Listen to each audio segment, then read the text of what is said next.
Hello, everyone, and welcome to this Lyceum from the Accounting Alchemy Network, where we are a group of like-minded regenerative accounting professionals working to turn our profession into a vehicle for positive change in the world.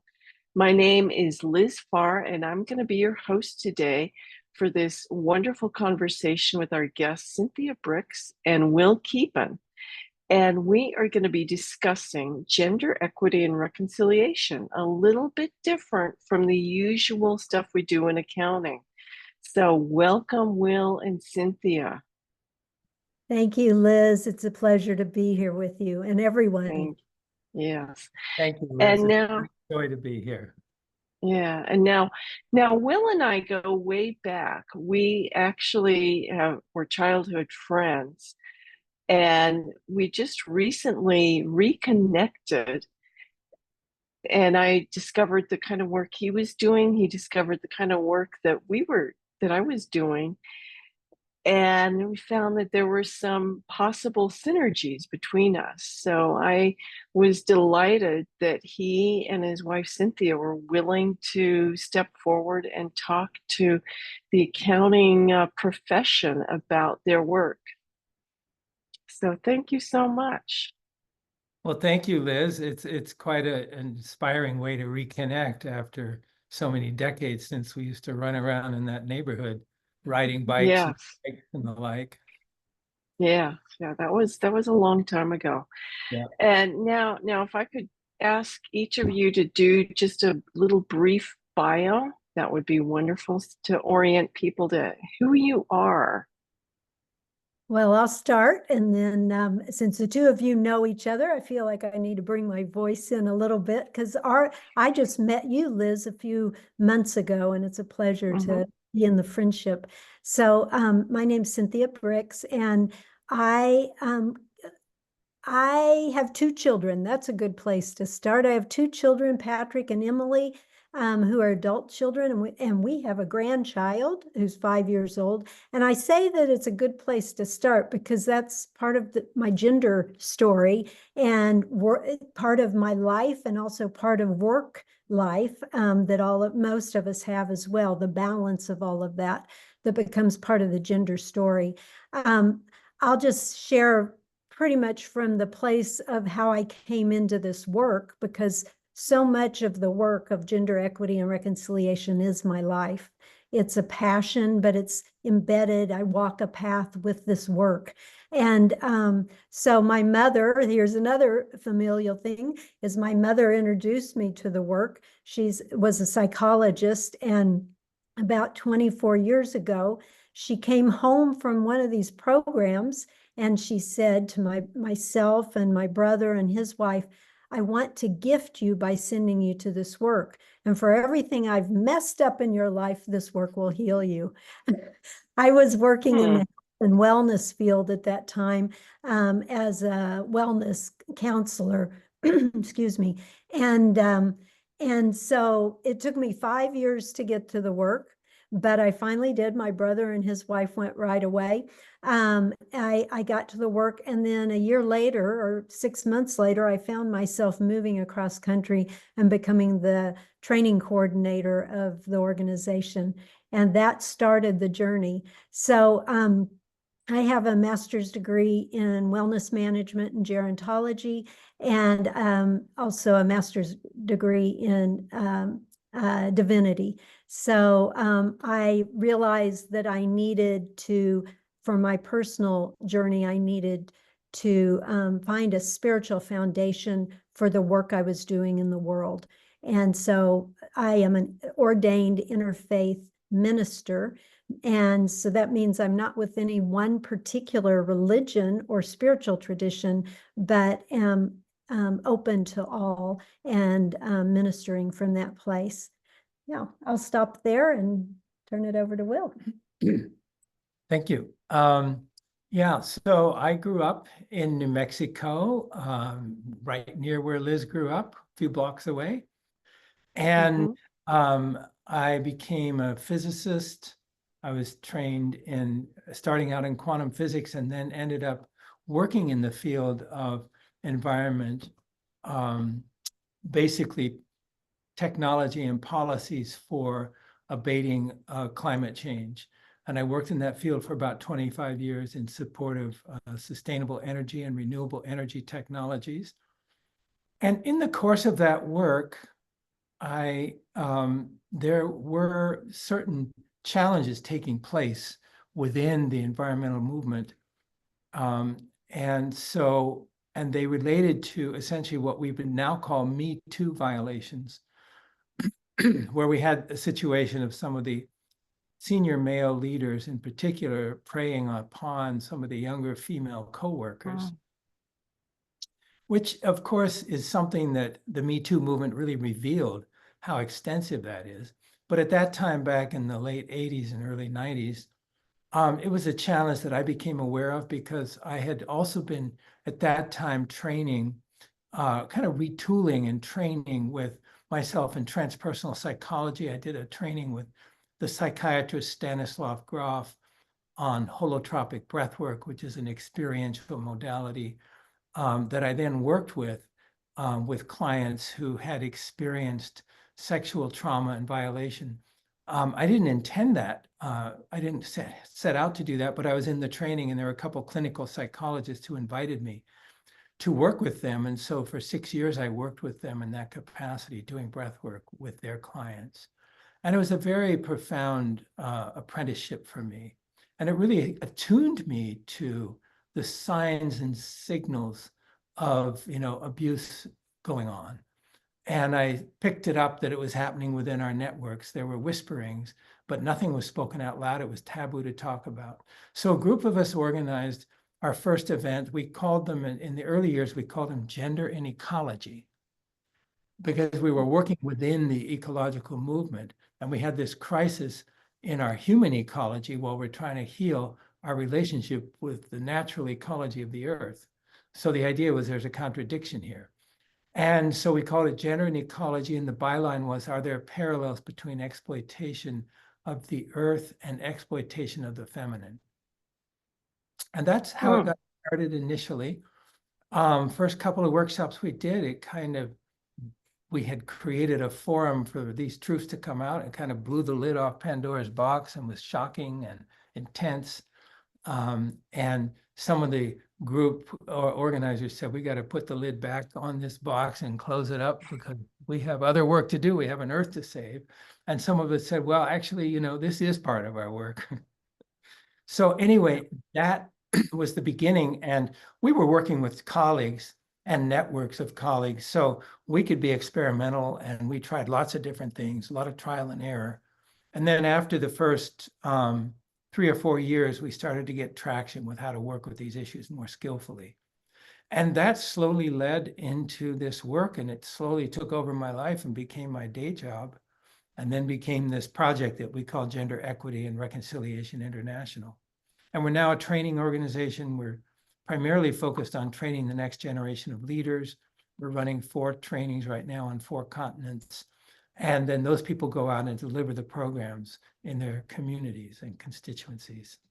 I want to just interject. Thanks, Will. That I know, Liz, you introduced us as a married couple, and that is true. That didn't happen for quite a time before, like 5 more years after I joined the organization. And for the work, you don't need to be a married couple. It's a work for anyone and everyone. And so because the gender issue, the gender healing and reconciliation needs to happen everywhere. We often say it's from the bedroom to the boardroom. And so we'll dive into more of that as you ask more questions. But I just wanted to make that one point, that even though we're a married couple and we do model it, the health of our relationship, it's also true that individuals can come, and anyone from any gender identity or expression or sexual orientation. That's wonderful. And just to go back to what Will said, I spent some time in the sciences, and I can attest to some of the toxicity between men and women at that time.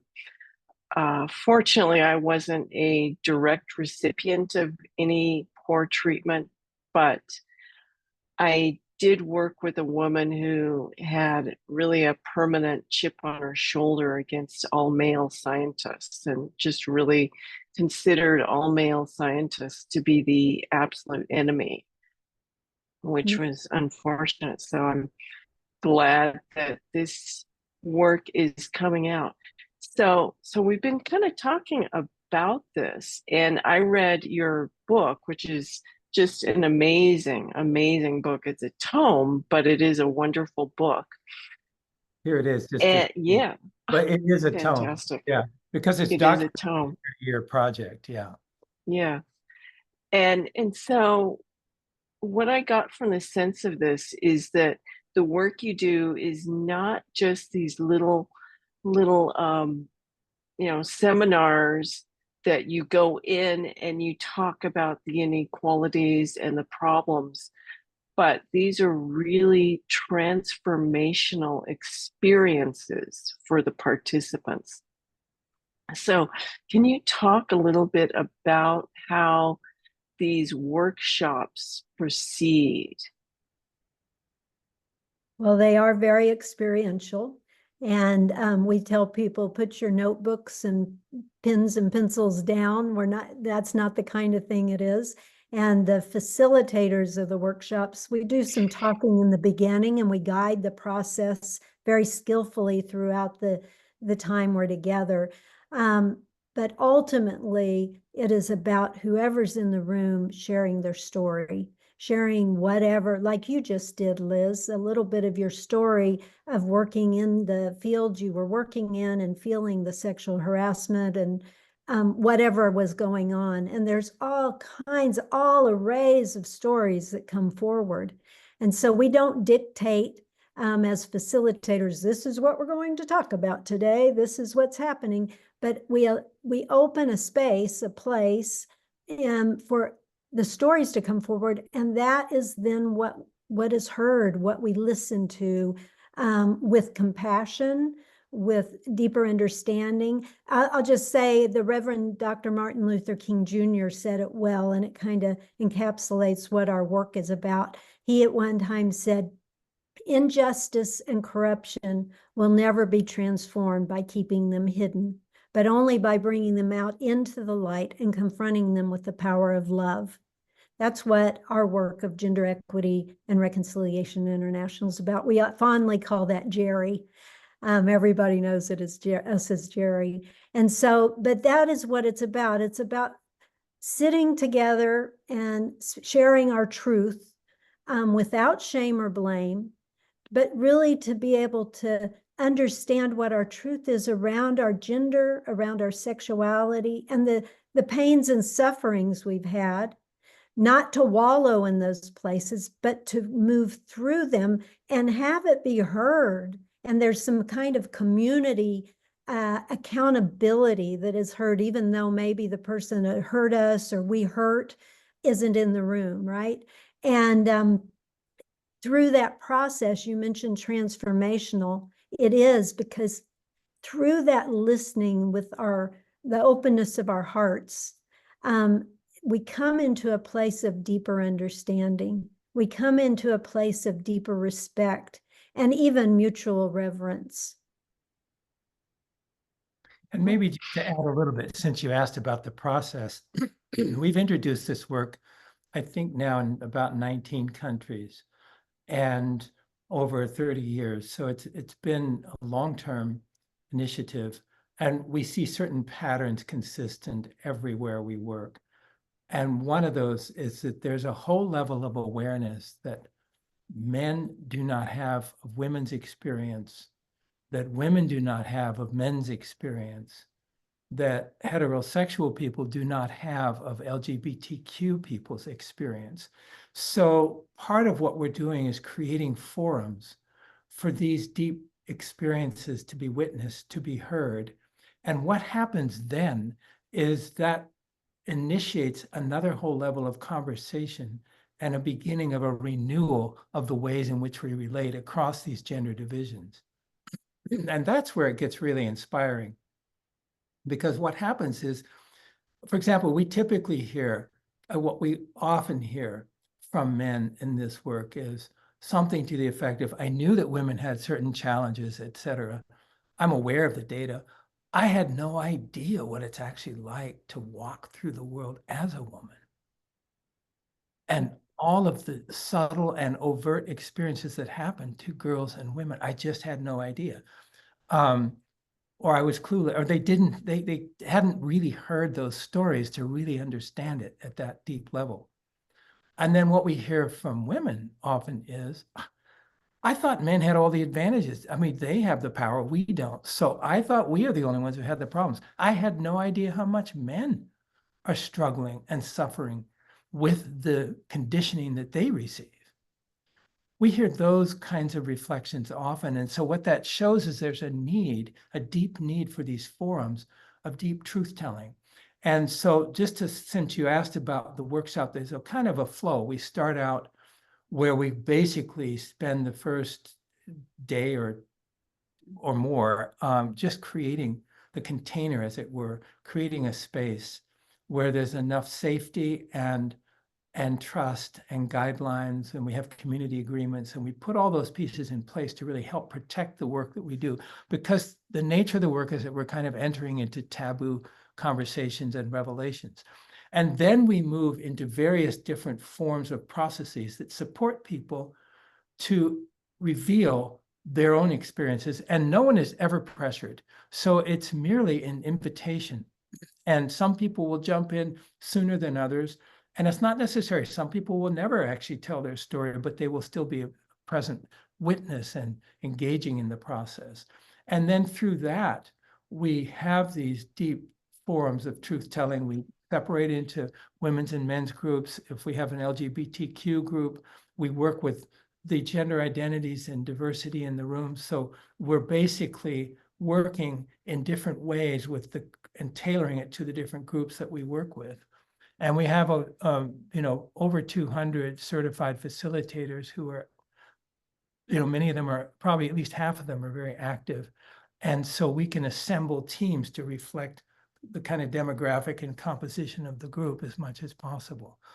And then the last part of the process, for example, if we're working with a group of men and women, then we'll have them separate back into the men's and women's group. And each group has to create a ceremony to honor and affirm the other. And that leads to these remarkable experiences, because what people come up with is just amazing. And they've been so moved by the stories that there's this heartfelt gesture to try to, do a kind of reconciliatory offering for one another. And it's amazing what they come up with. And it's very beautiful. And we've documented that in this book and in some of our videos. But the kinds of things that happen are really deeply healing and give people tend to walk away feeling, we often hear that this gives me hope in a place where I had lost hope, or where so many have lost hope. And so we actually have a deep conviction that if we can have these kinds of forums and these processes, that humanity can heal this, that the human spirit is stronger than these afflictions, and we can move through these spaces and go through these experiences and really reclaim a kind of new way of relating to one another that's more authentic, more genuine, and really honoring one another as soul to soul. I just saw, Liz, thank you, Will. I just saw that someone asked if we could share an example. So I'll give an example, a story. It's an international training organization. I will say that it's not just programs. Of course, we do programs, but we're a community. I mean, some people come to the workshop or course and that's it. Other people join in, and so we have follow-ups and things like that. But we really do have a community of people working together and continuing to kind of walk the path, as I said earlier. And so an example is from South Africa, and this woman came and she had never done a workshop like we were offering, so she was very, very excited. When she first came in, she said she started telling a story, but it was in third person. And the story was that, well, and it turned out, let me back up, it turned out that it was her story, and there was a family pact with her children to share it. They were keeping it a secret. But as the workshop went on, in the women's group, she started revealing more. And then, as Will said, we come back together as women and men. And this is in the binary, how I'm speaking right now. This was just women and men in this workshop. She came back and she told the full story. And she said when she was married, her husband was very abusive. And he would one example was he would hang the babies over the banister, threatening to drop them while she was below, ready to catch them. And at one point, he moved his mistress into the house and made her and the kids live in the bathroom, sleep in the bathroom, while the mistress took over the master bedroom with him. This lasted for years until her husband finally died.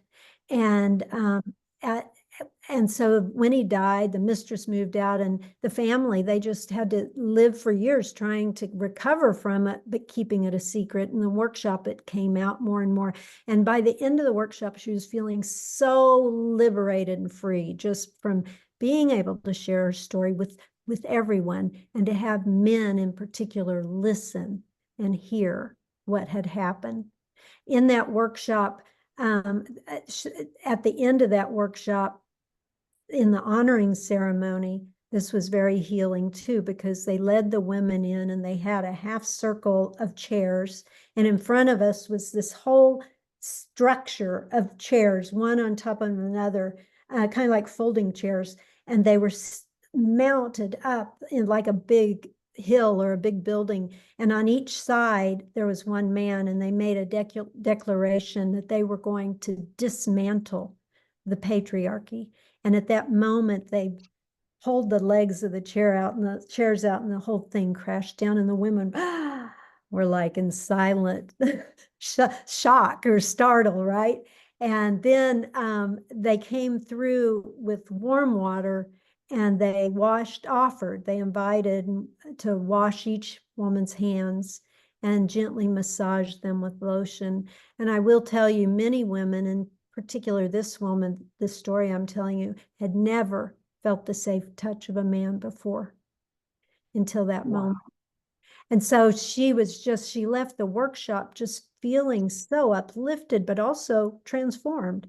And so about a week later, Will and I saw her, and she came running up to us, and she said, "I need to tell you what's happened." She said, "I went to my husband's grave, and I was able to forgive him." And then one day, this woman shows up. The mistress no, I'm sorry. One day I went to his mistress' house, and I knocked on the door, and she came to the door, and she was in a wheelchair, and she said, "Elena, I've been thinking about you all week.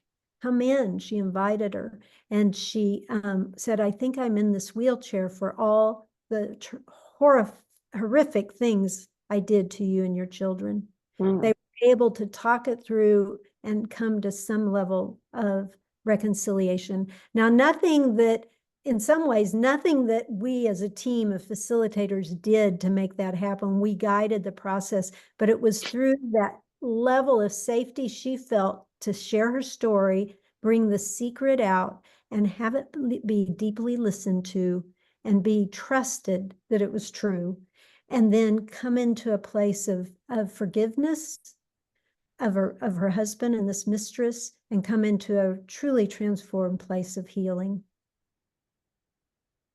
Yeah, I love that story. I think that's one that's in the book too.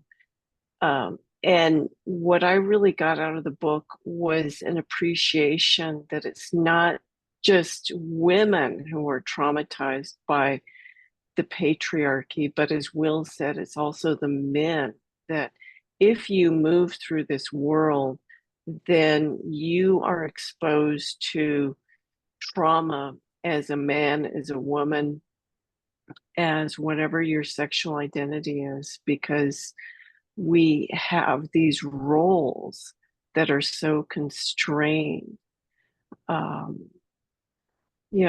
And a story from my own professional experience. I came into accounting kind of late in life. I was about 40 when I started, and I had a temporary tax season job at a big firm in town.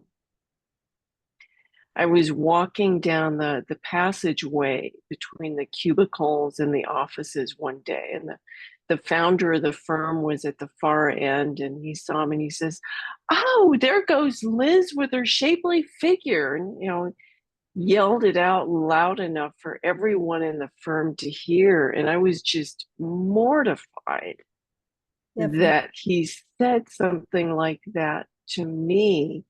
And I thought, what on earth, did I actually hear those words come out of the mouth of a professional? Yeah. And nobody said anything, nothing happened at the firm. There was no response. Nobody even came to me to say, "Oh, I'm sorry that he said that to you, but that's just how he is." They didn't even acknowledge it. That was just apparently part of the background noise at that firm. So, and every time I tell that story to a group of accountants, they're just like, "Wow, that really happened?" But yes, those things really do happen. That wasn't that long ago that happened. Yeah. So, And, Liz, we do one activity in our programs, a silent witnessing, that we ask a series of questions and people stand for them. And so when one of the questions is around that kind of sexual harassment, and in some ways surprisingly, but not so surprisingly, how many women in particular stand for that question of what you went through, that it's pretty, unfortunately normal. And some men stand for that question, because when you opened in your introduction, you mentioned the woman who was kind of a supervisor or a boss that had a chip on her shoulder, she's not doing sexual harassment, but she somehow has a hatred or a dislike of men, and so that also can turn into harassment in some ways, right? So yes. yeah, it's very prevalent and pervasive in the workplace, I think. Yeah, it is. And just to give another example, I'll preface this by quoting something from Bell Hooks, who speaks about the impacts of patriarchy on men. And she said, boys and young men are forced to self-mutilate parts of their humanity. And if they don't do it themselves, their peers do it to them. And that's the way that boys and young men are conditioned to cut off some of their softer emotions and block those areas of awareness and toughen up. And they're also conditioned with a very a kind of exploitative understanding of sexuality. They're not giving, as we know, I didn't get it. And, the pornography is the default education, but that doesn't teach people, the realities of actual intimate relations and how to be in those relationships. So another example, we had a workshop in which there was a woman. This was an advanced workshop, so everyone had been through the first intro, and we were doing an advanced workshop, and they came back to do a deeper level of work. And at one point, one of the women told a story of a rape that she had experienced. It was like only a few months earlier. She was actually coming to our work to prepare to face her rapist in court. And she told this story with incredible skill, in terms of, she wasn't kind of, as a witness, she didn't collapse into her suffering in that moment, but she was able to just describe what had happened and the shattering experience. And when she finished, there was just pin drop silence in the room. And most of the women had never heard a story like that, but I guarantee you none of the men had ever, because this was such a deep, authentic witnessing. And finally, the first person to break the silence was this beautiful 24-year-old man who was in, and this was, he was in this workshop, and he basically, he said, I don't know how to be a man anymore. I feel traumatized. And so we worked with him and helped him to understand that he felt traumatized because he had really allowed this story to pierce his heart, and he was now feeling her pain as part of his pain. And the statement, I don't know how to be a man anymore, is really because part of male privilege is to not have to be aware of the suffering that takes place, to just be oblivious to it. We're sort of conditioned in that way.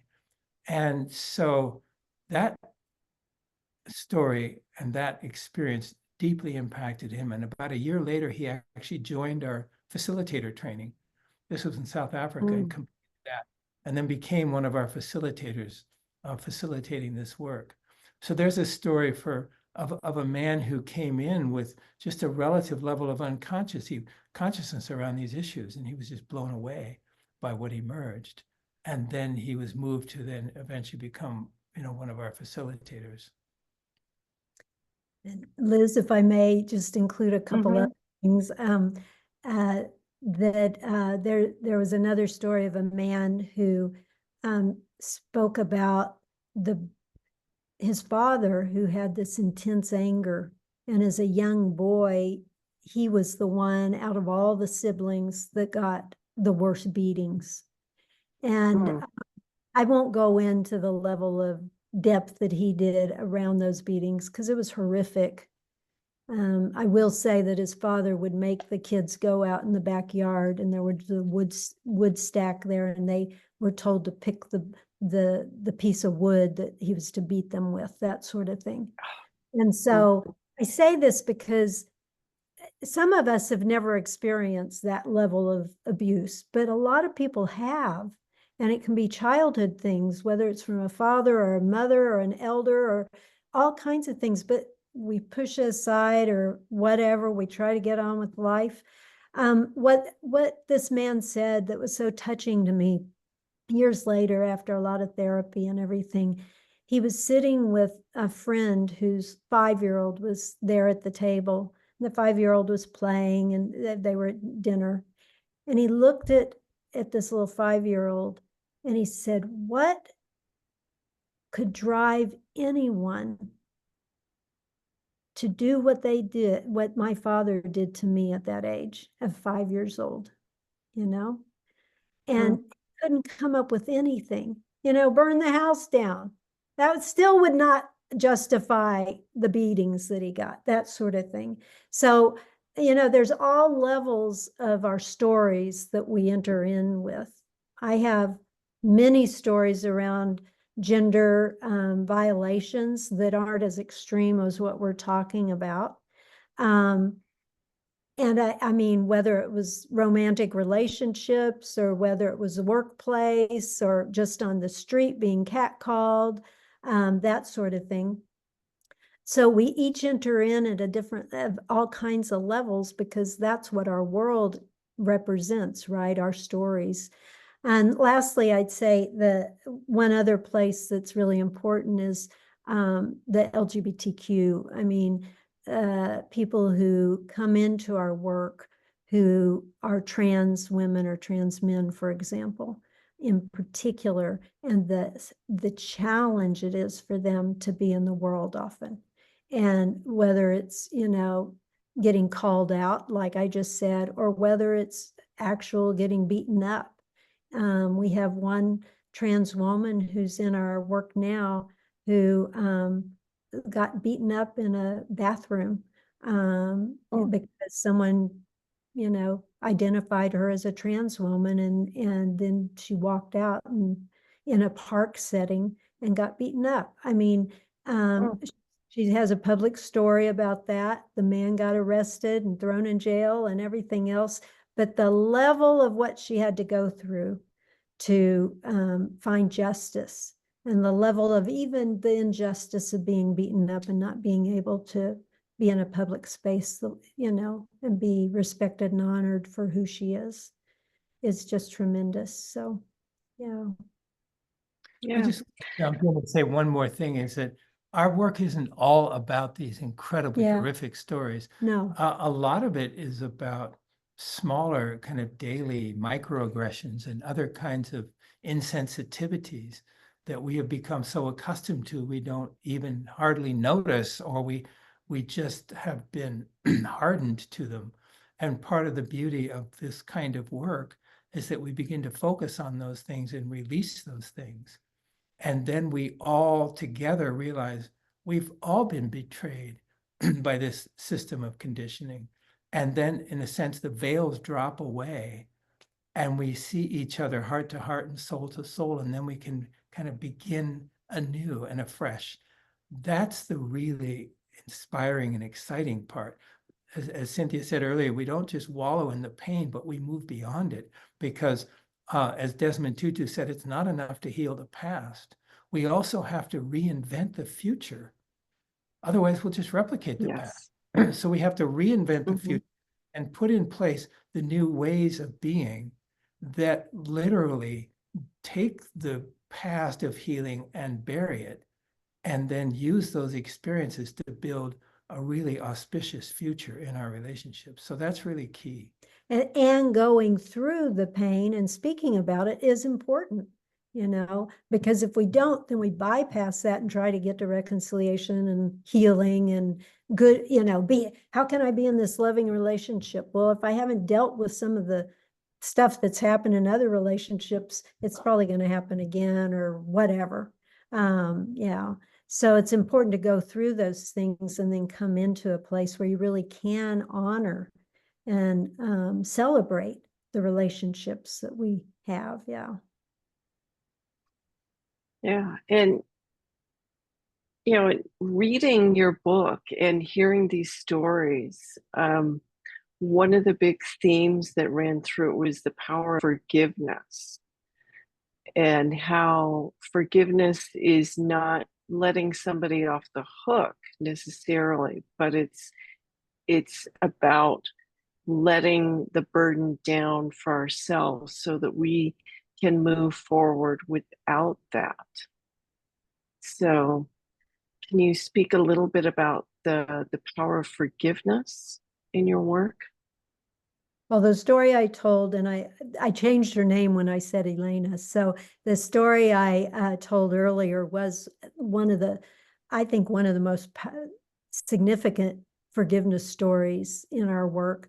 There's been many, though. Do you have anything in particular you can Well, think of? yeah, I would just say that the forgiveness takes place in different ways in our work. Sometimes we do have some exercises that are specifically focused on it.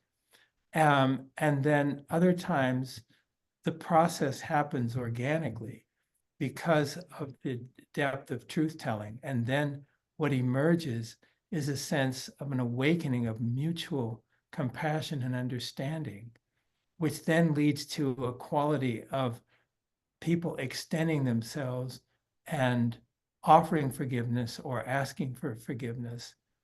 It happens in different ways in our work, but it's a very profound part of the work. And I would say one of the things that we have seen consistently so often is how the human spirit goes to forgiveness when people get real.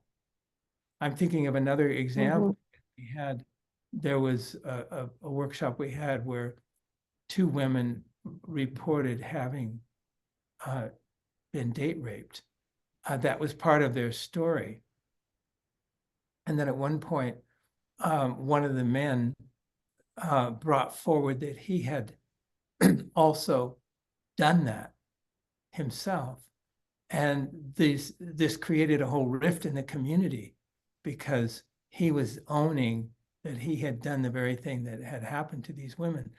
And one of them ran out of the room, and there was a pretty significant community crisis when this happened. But towards the end, one of those women in the final day of this workshop walked across to him, walked to the center and picked up a rose, and then walked across to him and put it at his feet. And then she kind of knelt down and she said to him, you know, I hate what you did, just as I hated it when it happened to me. But she said, the person who did this with me has never owned it and never taken responsibility. And you are. And so I honor you for that. And I see your sincere, yearning to heal and to transform this. And so, and then the other woman who was also in the group, who had also been date raped, joined her. And it was this moment of, and he just was melted down because he felt so much shame.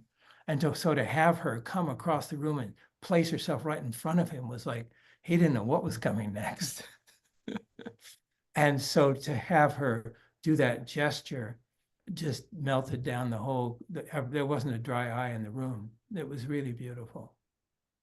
I'll bring in just a bit of my own story because as facilitators, we participate too.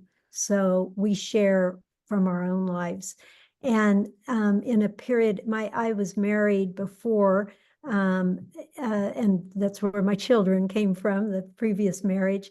And I was married like 15 years, and then my husband left me, which is a whole gender story. He was 10 years older, Right. he was someone younger, I was in my 30s, just kind of classic. And it took me a while before I dated, but when I dated, I really just didn't want any committed relationship. And I hurt a lot of men during that time, not because I didn't want the relationship, or not because of anything in particular, but I would get involved a bit and then I'd cut it off. I just cut it off and say, nope, that was not the deal.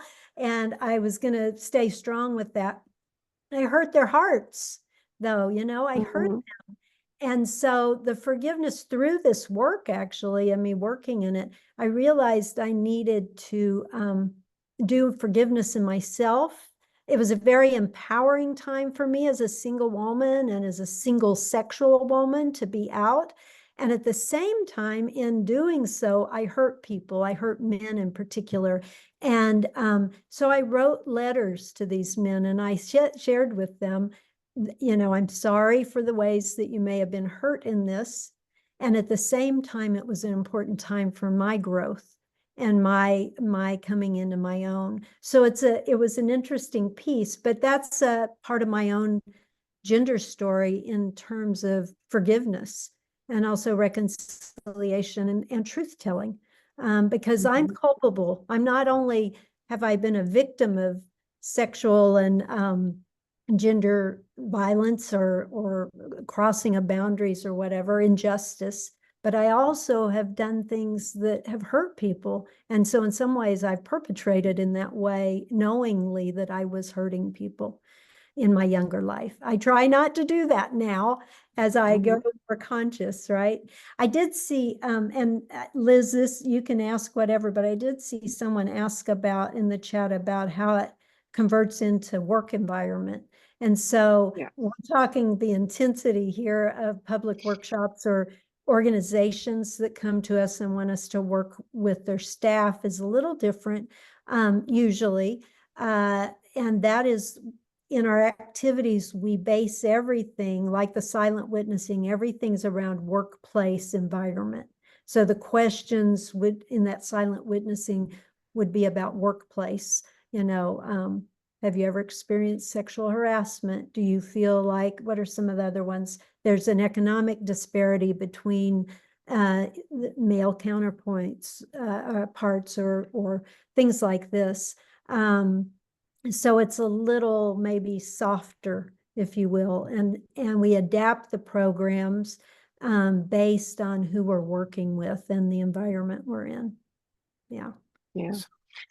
And there's another question in the chat about how do we normalize these important human conversations in professional environments? How can we do that? It's a very important question. And my answer is, part of it is, first of all, by taking responsibility for raising some of these questions in our own environment. And that has to be done skillfully, recognizing that it's either taboo or not normally done. And the other thing is that in terms of when we have been brought into organizations, what really helps is if there's buy-in from the top. Because so for example, we went and worked with one corporation where the senior management was inviting us in because they had some gender dynamics. But there was a recognition at the top of the importance of this kind of work for their corporate environment. That made a huge difference. And we did some very meaningful work with them. And it was just 2 days, I think. Yeah. A 2-day intervention. But then when a few years later, when the whole George Floyd thing happened, and all of the awareness around racial diversity came up, they called us and wanted us to come back and do a similar process in relation to racial diversity, which we ended up not doing because we didn't feel like we had enough background in that particular arena. Although we do have a BIPOC program, we have a specific program now for Black, Indigenous, and people of color. But it was telling that they invited us back because it showed to us how this work that we had done in their corporate environment had made a difference. I will say that it is not always easy in a corporate environment because colleagues don't necessarily want to do this level of personal self-disclosure with other colleagues. So it really depends. And so, for example, and we've have some people who are in DEI professionally in HR departments doing DEI work, who are some of our facilitators. And they've also said they feel like, they've told us that this work is the next level for DEI in the corporate environment, but that it's not always easy to bring in. But this is how the work could really, they think this, I'm thinking of two of them in particular, have told us this could really transform the corporate environment. Because the conversations that this work initiates are the conversations that really need to be had. And they go beyond trying to avoid, Title IX violations and that kind of thing in the workplace. But they really begin to get underneath that fabric of cultural conditioning that we've all been subjected to. So it's challenging and yet very important. And the other thing that professionals can do is to go to these kinds of programs and develop some cachet and some experience with the power of this kind of work outside of their corporate work. But then that gives them something to talk about, something to point to others. And we found that that's helpful. So we've had a number of corporate people who come to our programs, and they don't necessarily take it back and try to impose it in their workplace, but they take their learnings and lessons and talk about them. And so there's a spectrum of response to that question.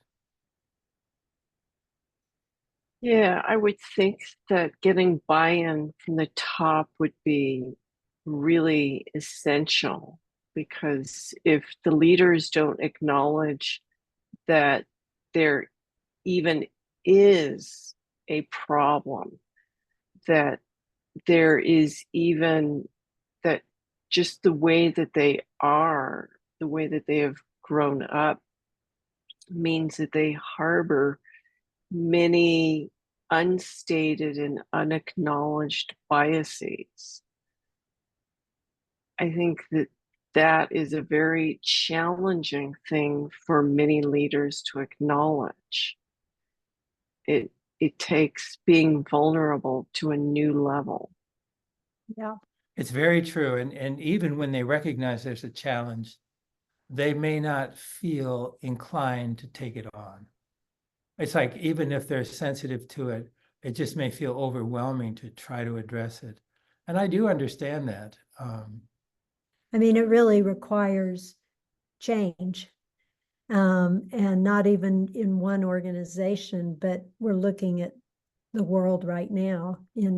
There's I think our work is really about, even though we're talking about the traumas and the challenges, it really is at the core about recreating a new civilization on Earth for all people that is just, that's equitable, and so it does take, like this group right here, it takes the initiative together to come into a place that you feel safe.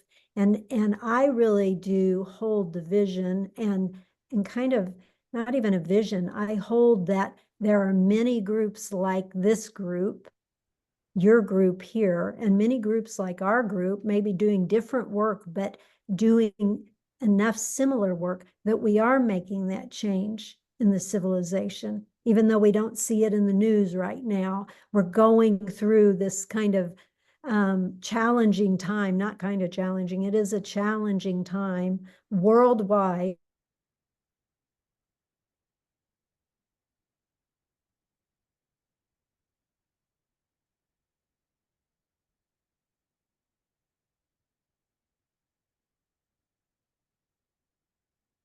Looks like you two are frozen now.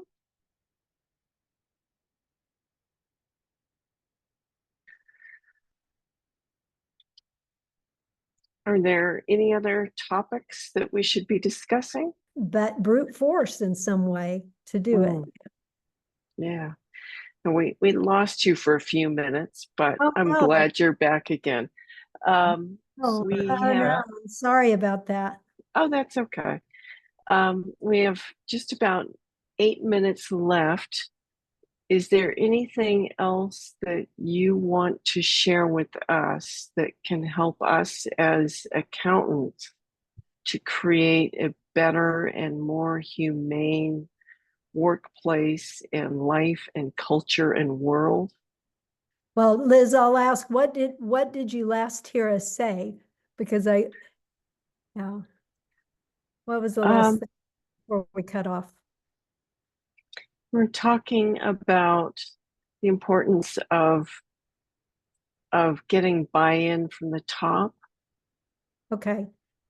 So what I was saying, and stop me if you already heard this, because it kind of, I think it answers your question, not directly about being accountants, but being anyone in this world, that we're in a place, I think, and our work is about recreating a new civilization on this earth. And it goes back to, we talk about the pain and suffering, most definitely we need to, so it's not bypassed, but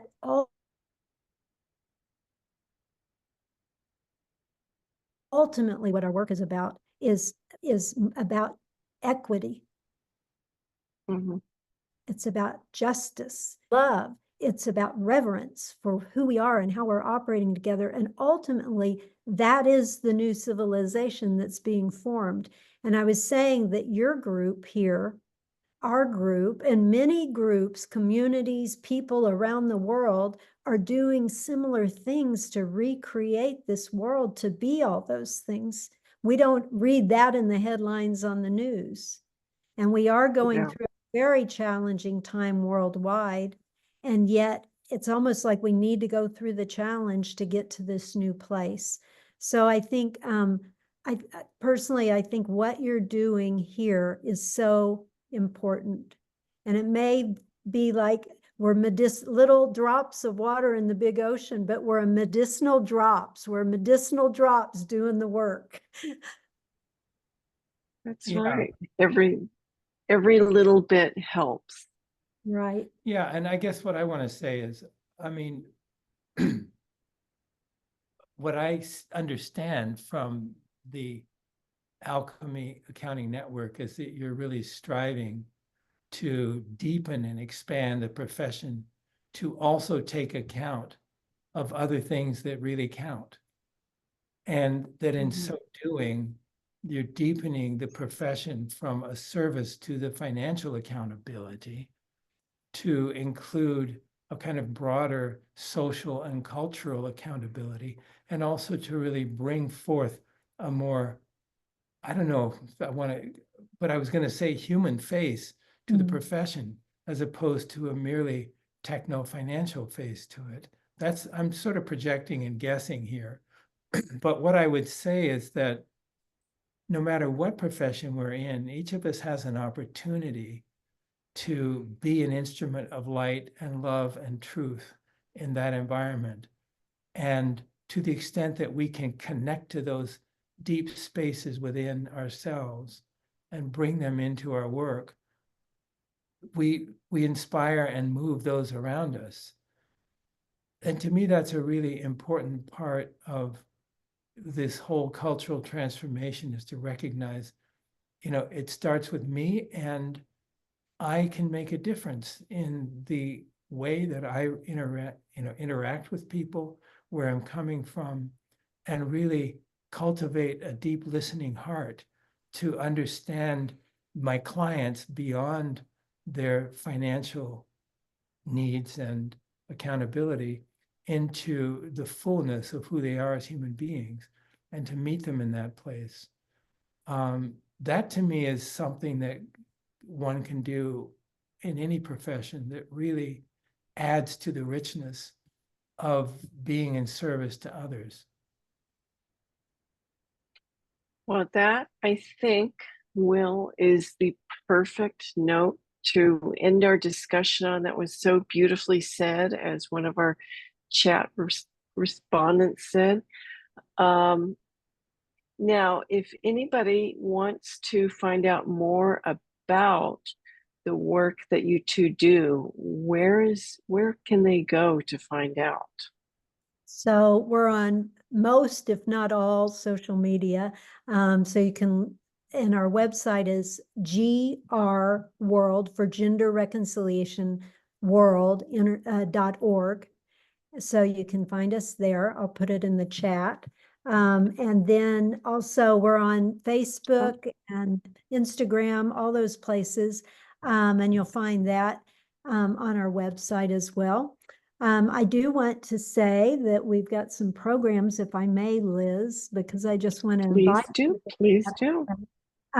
If you're in the Pacific Northwest, we have a workshop coming up August 2nd through 4th. It's an in-person workshop.